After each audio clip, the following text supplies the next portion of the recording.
This podcast is spoilers. Keep calm and get spoiled.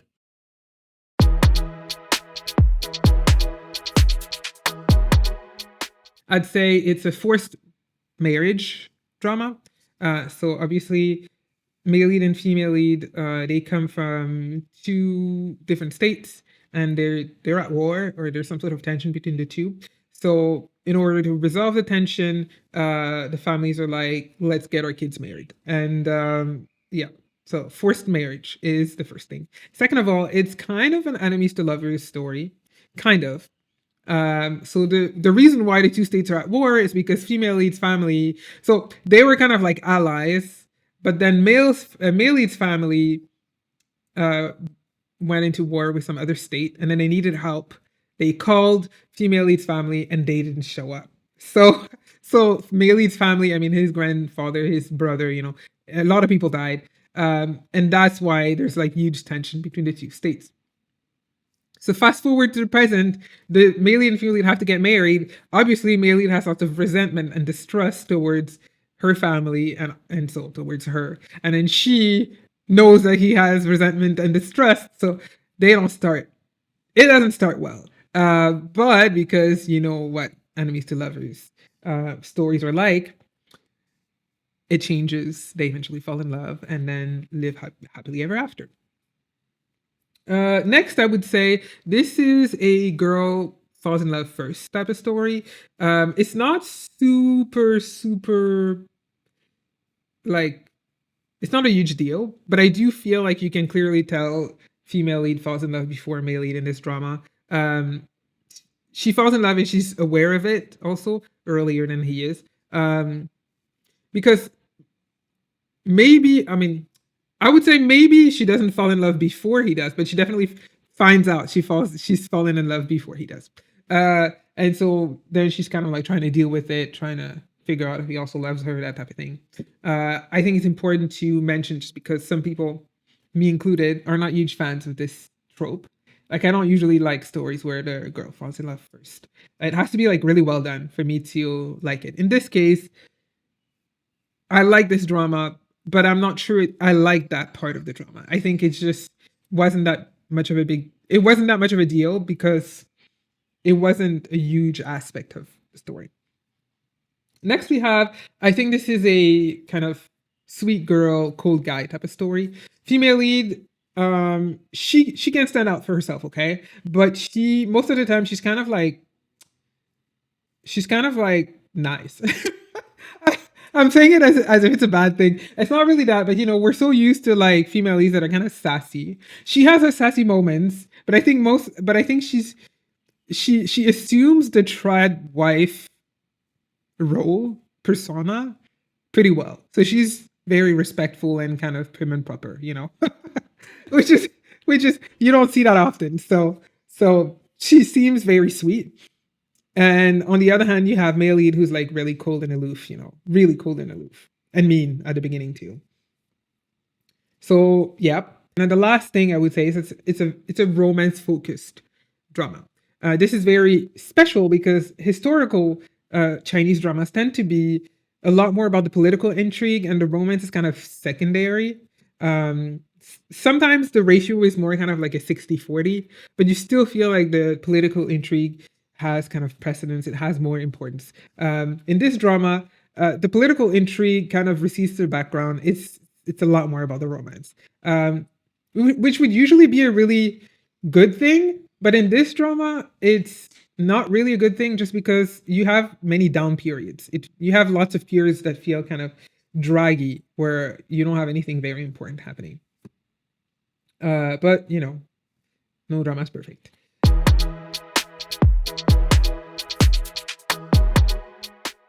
I think for Prisoner of Beauty, this question is a little bit hard though, just because, at least for me, you could tell me what you think, because maybe you've seen more dramas than I have, or different dramas. But for me, it's a little I can't think of dramas that are really like Prisoner of Beauty. I think Prisoner of Beauty is a little bit different from all the dramas I've seen. But if I have to think hard, and if I absolutely have to answer, I would say that plot wise, Prisoner of Beauty looks like the rebel princess. it looks like it just because the rebel princess does have this forced marriage trope.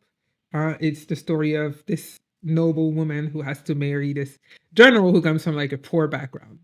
It also, I mean, it's not an enemies to lovers, but you do have the male lead and the female lead being prejudiced against one another, and the marriage not starting in a good place. In that aspect, is very similar to Prisoner of Beauty. And it's also, in terms of the ratio between political intrigue and romance, I mean, Rebel Princess is about a political intrigue, but I think the romance is not that secondary compared to some other historical dramas. So, yeah, I think plot wise, Rebel Princess kind of comes close. Like I said, it's not very similar to Prisoner of Beauty. I just can't think of anything better for for the plot, in terms of the plot. Production wise, so when we think about filters, sets, costumes, Prisoner of Beauty makes me think of Love Like a Galaxy. Um, because I mean the filters are not like super saturated. The sets and the costumes, they don't look like super cheap. They're not like very exquisite, like expensive, like in Rebel Princess. Rebel Princess, like it was insane, guys. I think in terms of costumes, I've never seen better. But they also had a budget, right? So it's not that level, but it's not cheap. It's kind of realistic looking, nice looking, kind of in between. So a little bit like Love Like a Galaxy.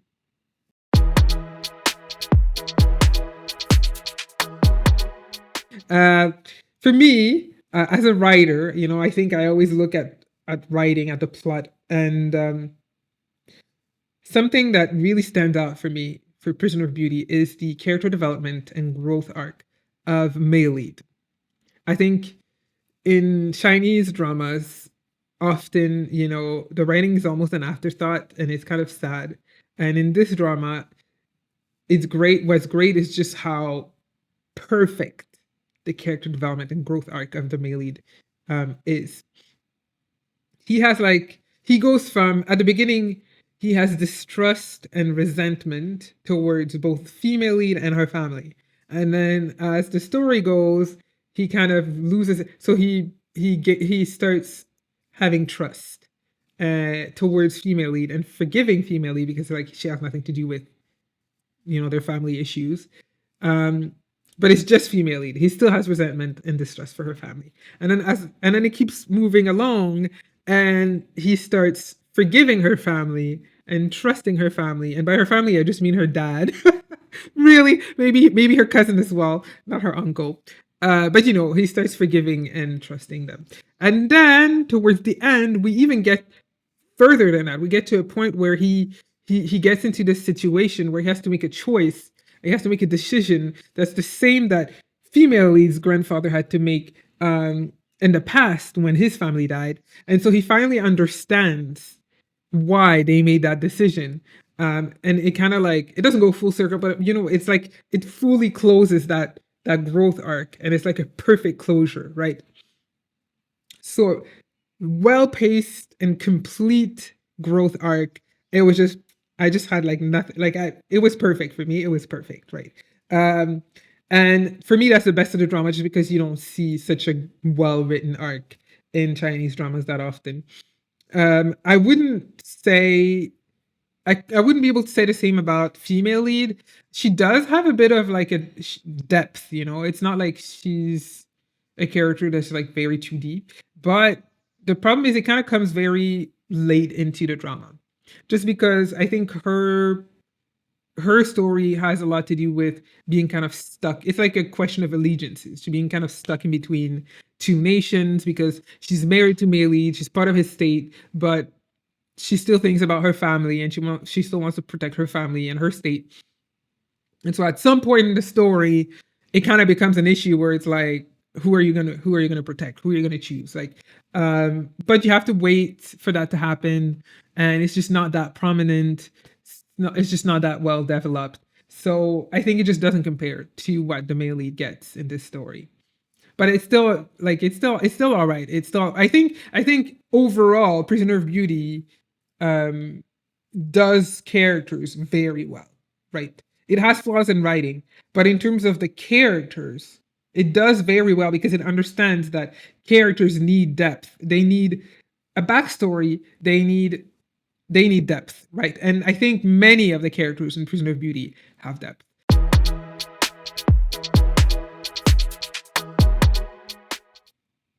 You have some dramas that see secondary characters as like plot devices, and they're very 2D. They're very like flat.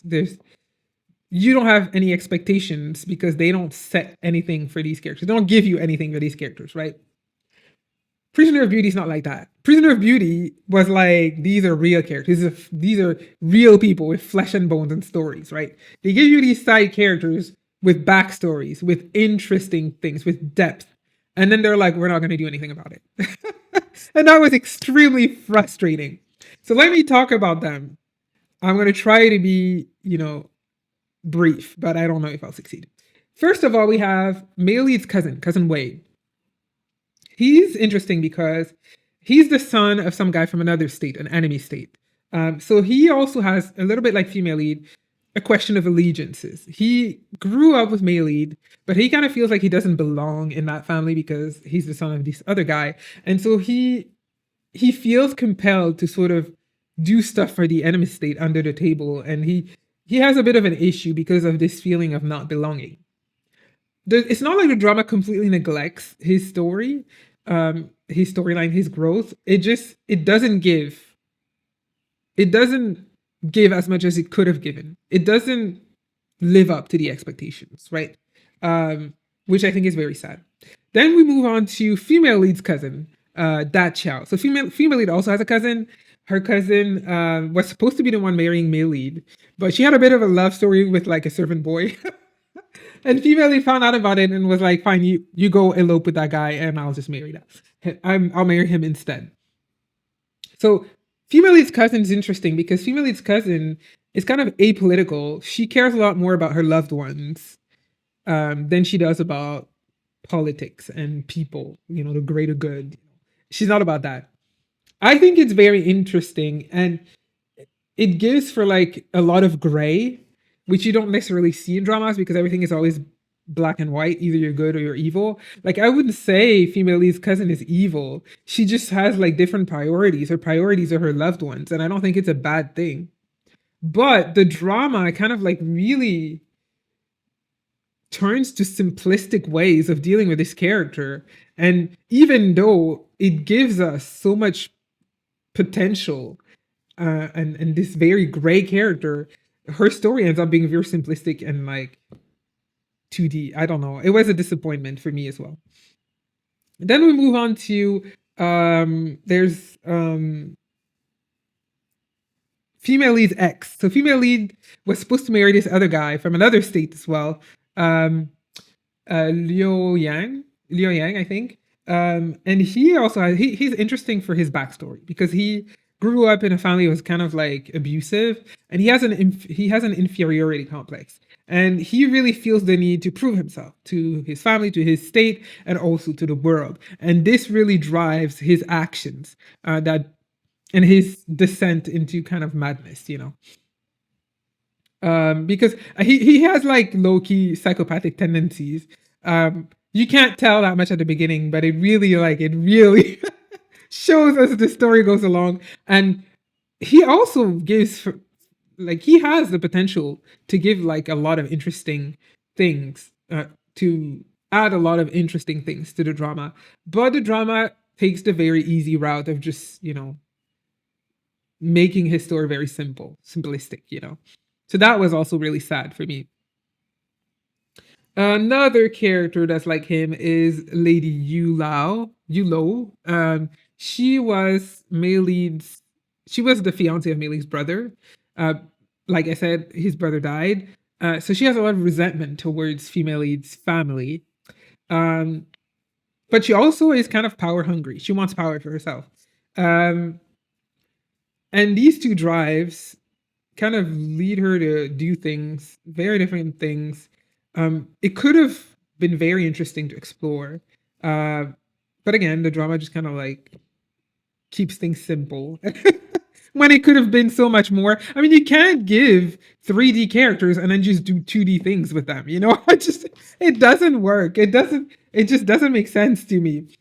Um, Anyhow, apart from these, I think the other character I would have mentioned, uh, I would have kind of want to explore a bit more. Not to the same level. I think he's not as interesting as the ones I've mentioned so far. But that character is female lead's uncle, Uncle Chow. So he's the governor of her state, right? And he makes me think of, for anybody who's watched it, the father of Maylead in Wonderland of Love. He's just easily manipulated. And he's a guy who it's not so much the character, but it's what could have been made around this character. At some point in the drama, he becomes very apprehensive and jealous of female lead's father. Female lead's father, who's I guess the brother of the uncle, he's very nice and he helps the people. So he like people like him. And then he also becomes like more famous, I guess, because his daughter married, Maylead, who's like he's like the big leader. He's like the big leader, right? Big powerful leader. So the uncle becomes very jealous and apprehensive. He fears that he's going to lose power, that people are going to want the dad to be the governor instead of him. And that leads him to make a decision that basically it leads to disaster at the end of the drama, right? This was so interesting to me, and I felt like it deserved more than the, I don't know, like episode it got, half an episode it got.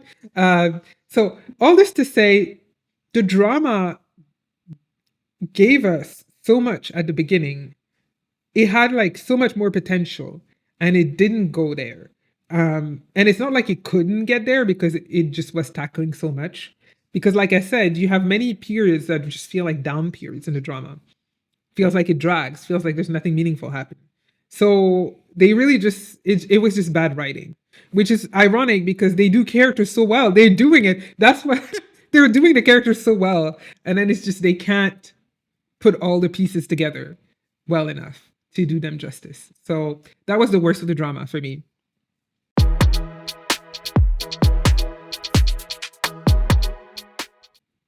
Now, I know many people who have watched this drama would probably say this one scene that happens with the male lead and female lead towards the end of the drama. I almost chose that one scene. But then I looked at the drama as a whole, and I feel like the scene that marked me the most is not that one scene. The scene that marked me the most is surprisingly a scene that many people would consider insignificant, but it's a scene between male lead and female lead's dad.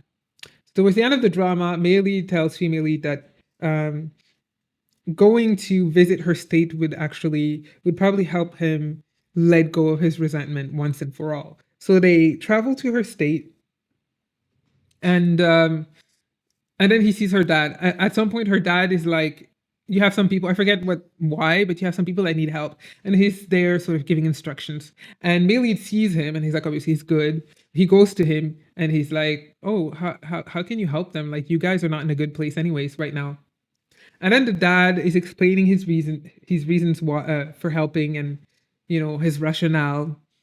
And the words he's using are like the same words that female lead used like earlier too. And this for me is a very powerful scene because what I was expecting is something like, the drama could have done something very simplistic where Maylead is just kind of like, oh, this is the place you grew up in, so because you grew up here and I love you, I'm gonna love the place. Or, oh, this is your family, because it's your dad and I love you, I'll like him. But what the drama gives us instead is this moment of Maylead realizing that he loves this guy. It's not just that this is female lead's dad. It's that the stuff that he loved in female lead are also in her dad. So he can only love this guy too, right?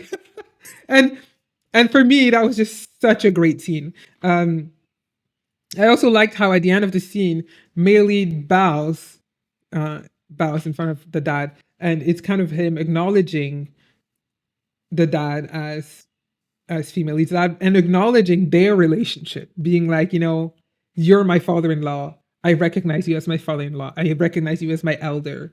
You know, it's just like a beautiful thing. For me, this scene is meaningful for Maylee's arc, but it's also meaningful or important because up until that point, I didn't love Maylee.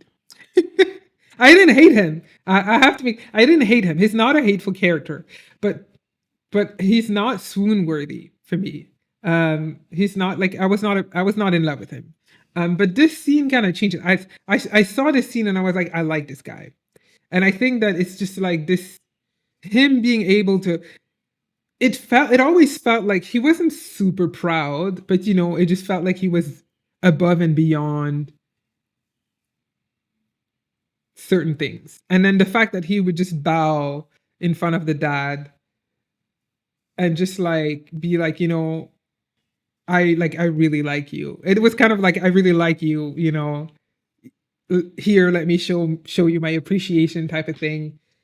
It felt like I was seeing him in a different light. Like he was more humble, he was more kind, he was more expressive. And then I liked him from that scene on. And I have to say, from that scene on, he also kind of feels like a different character. So I don't know if it's just me or if it was also the same thing for you guys, but it feels like from that scene on, Maylead is just acting a bit different as well. So it was a very meaningful scene for me.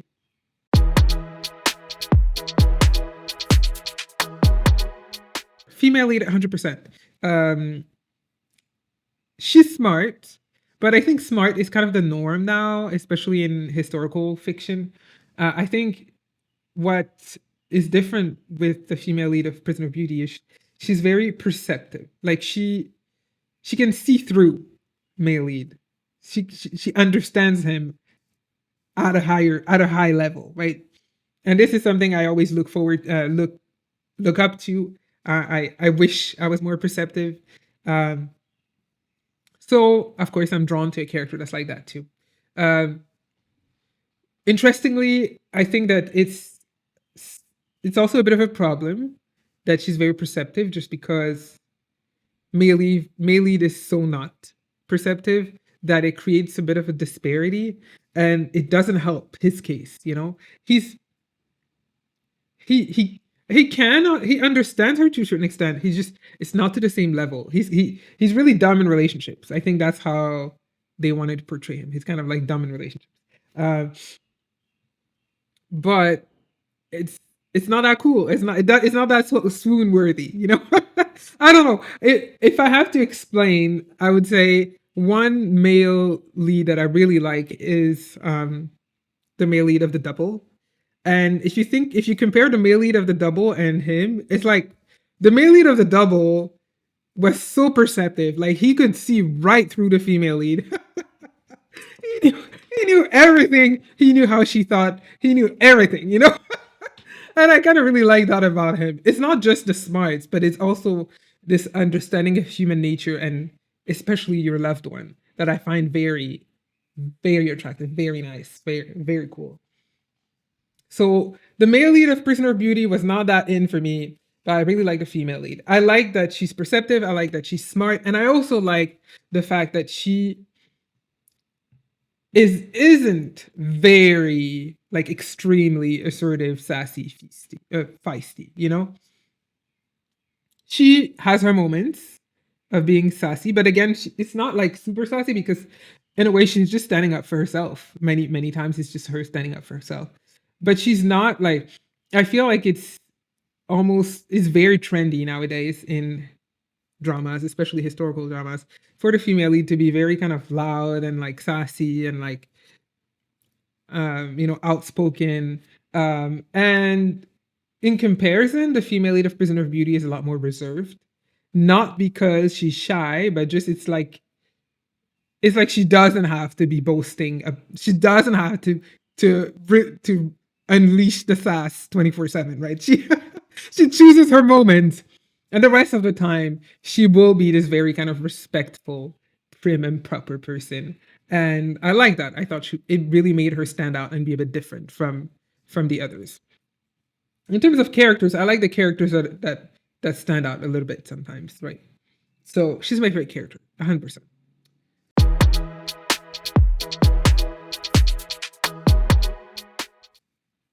For Prisoner of Beauty, I feel like the romance is more on the bittersweet side. It's bitter at the beginning because obviously it's kind of an enemies to lovers. They hate each other at first, especially male lead. He absolutely despises female lead and is, let's say it, let's be honest, quite a jerk, quite an ass at the beginning of the drama. However, it also has to be said that Melee doesn't cross the line. I think there's a line. There's a point where, as a viewer, you could be like kind of turned off by just how mean and just how terrible the male lead is with the female lead. I feel like male lead doesn't cross that line mostly because first of all we understand we understand him. We understand where the resentment comes from, the distrust comes from, and second of all, I mean we see him being a good guy, so we know he's not like a bad guy. He's just like really resentful. And I think it helps us. And he also just he it's not like he beats up the girl or anything. Like he doesn't cross the line, but he is a jerk at the beginning. The romance is very bittersweet, and then I don't know, maybe after the episode 10 mark, like after 10 episodes or so, the romance slowly gets into sweet territory, and then it kind of stays sweet all the way to the end. It's not a bland romance because I feel like you can really feel for the characters. You can feel the isolation of the female lead at the beginning and kind of her frustration because she's trying to make things work, um, and it doesn't work. Um, you can feel. I mean, obviously, the resentment that he has. You can feel the respect that grows between the two, the care and the trust as it goes on. And so for that reason, it's just not a bland. It's not a bland romance. It's not all bitter either, but it's not a spicy romance. You have this one scene which I was mentioning earlier, and I was talking about my favorite scene. It almost was my favorite scene. It's not, but it's almost. It's a close second. There's this one scene between with male lead and female lead at the end of the novel, at the end of the drama, that is very spicy. But apart from that one scene, the drama is pretty much like it's all sweet romance. There's lots of hugging. There's lots of just hanging out together and like just the trust, the care is there, but it's not like passionate. What brings passion to this couple is just the amazing chemistry between the two actors, right? Liu Yining and Song Zu'er, they have like amazing chemistry. I think they had like the exact same vision of where the couple was going and the same understanding of the relationship. They have amazing chemistry. The kisses are like real kisses. That one scene is like, but if it wasn't for the amazing chemistry between the actors, I mean, it's essentially a sweet romance. It's not really a spicy romance.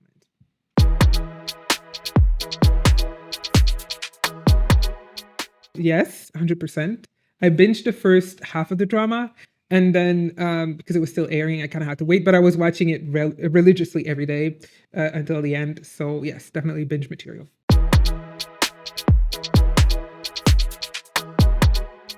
What is the rewatch value for this drama? I think it's very high. Uh, I knew I was going to rewatch it when I finished it, and then a couple of days later, like a week or I don't know, a couple of days later, one of my friends wanted to watch it, and then I sort of started rewatching it. I didn't even wait that long, so yeah, definitely high rewatch value as well.